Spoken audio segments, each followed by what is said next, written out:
All of my books have been, selfishly, I write them for me. I write them about information that I'm desperate to know more about. And I do all this research and I sort of filter all that information and bring down only the droplets that really worked and that really mattered to me, and then put them in these books. So the dorm room diet was just that. I was 180 pounds graduating high school, and I felt like that's about 40 pounds overweight. And I felt like that weight, it wasn't making me unhappy, it wasn't, torturing me, but it wasn't letting me live my best life. And it wasn't setting me up for the success that I wanted to have. And so creating a healthy lifestyle program that really worked, that didn't deprive me of the love of food and cooking that I grew up with, but also didn't deprive me of the experiences I wanted to be able to have with my friends at college.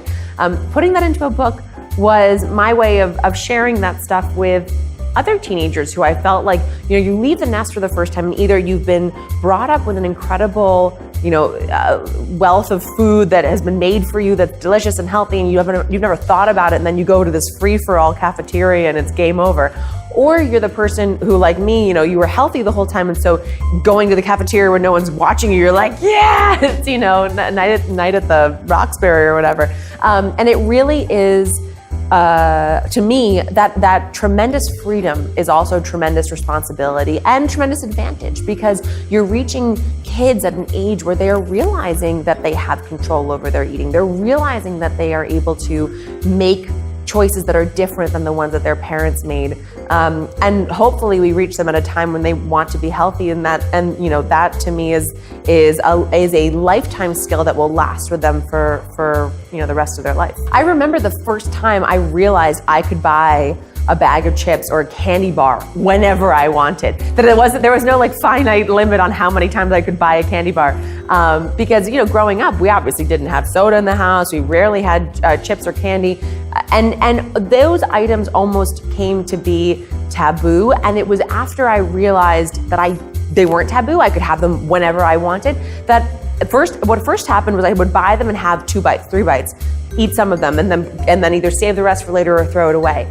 And then slowly, as they came to be less and less interesting to me because they were less and less off limits, I didn't want them anymore. That is such an empowering feeling of the food that used to feel like it had all the control over you.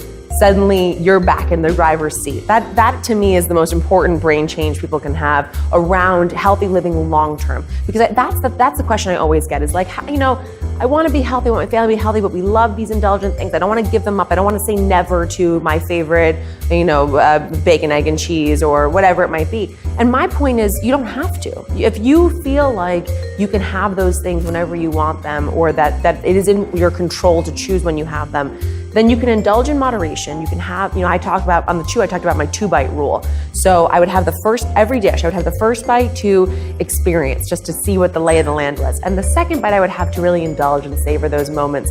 And then beyond that, every bite kind of tastes the same. So I could choose to keep going if I wanted to, or I could maybe say, I want to save these calories for something I want more. I think all kids hope their parents are proud, but I think eldest daughters have a especially fond spot in their heart for their dads, and I'm so proud of him.